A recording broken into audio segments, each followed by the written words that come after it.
இன்றைக்கி நாம் பார்க்க போகிறது உடனே ரெடிமேடாக அரைச்சி உடனே செய்கிற மாதிரி ஒரு டிஃபன் ஐட்டம் தான் நம்ம பார்க்க போகிறோம். பாசிப்பருப்பு வச்சு ஒரு தோசை. இது வந்து ஆந்திரா ஸ்பெஷலு. இதுக்கு அளவு மெஷர்மெண்ட் பார்த்திங்கன்னா, நான் இந்த கப்பால் 2 கப்பு பாசிப்பருப்பு எடுத்திருக்கேன். இந்த 2 கப்பு பாசிப்பருப்புக்கு இதில் வந்து 1/2 கப்பு பச்சரிசி. இது ரெண்டையும் ஒன்றா ஊற போட்டு ஒரு 6 மணி நேரம் நல்லா ஊற போட்டு இதை வந்து நம்ம ஊற போடுவோம். இப்போ அரைக்கும் போது என்னென்ன சேர்க்கணுங்கிறத நான் சொல்கிறேன். இப்போ பாருங்கள், பாசிப்பருப்பும் அரிசியும் நம்ம ஊற வச்சுருக்கோம். இப்போ இது கூட இதை நம்ம தண்ணியை நல்லா ஃபில்ட்ரு பண்ணிவிட்டு இது கூட வந்து ஒரு 1/4 டீஸ்பூன் ஜீரகம், உங்களுக்கு காரம் எவ்வளோ தேவையோ எவ்வளோ எடுக்கிறீங்களோ அதுக்கு தகுந்த மாதிரி பச்சை மிளகாய், அதுக்கு தகுந்த மாதிரி ஒரு துண்டு இஞ்சி, இது எல்லாமே சேர்த்து இப்போ நம்ம அரைச்சிடலாம். மாவை வந்து அரைச்சிட்டு வந்தாச்சு. இப்போ வந்து நம்ம இதை தோசை ஊற்றிடலாம்.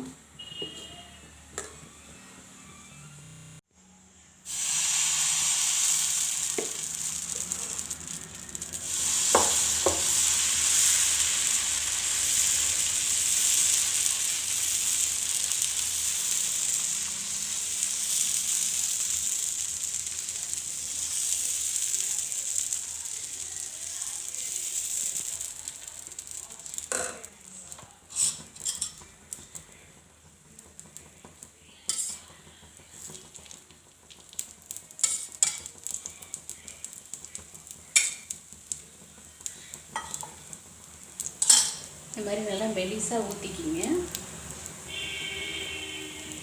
வேகட்டும்.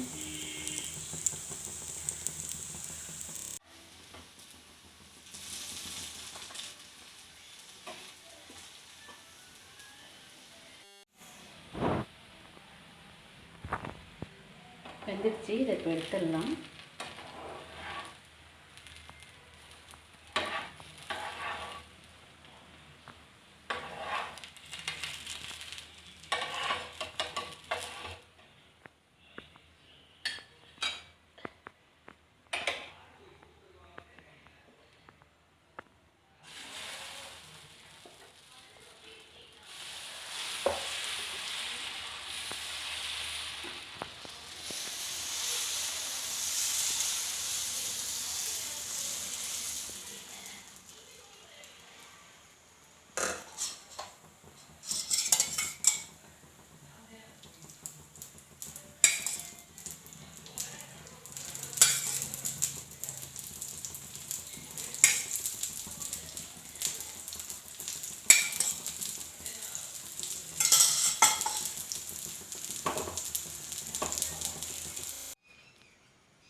தோசை ட்ரை பண்ணி பாருங்கள்.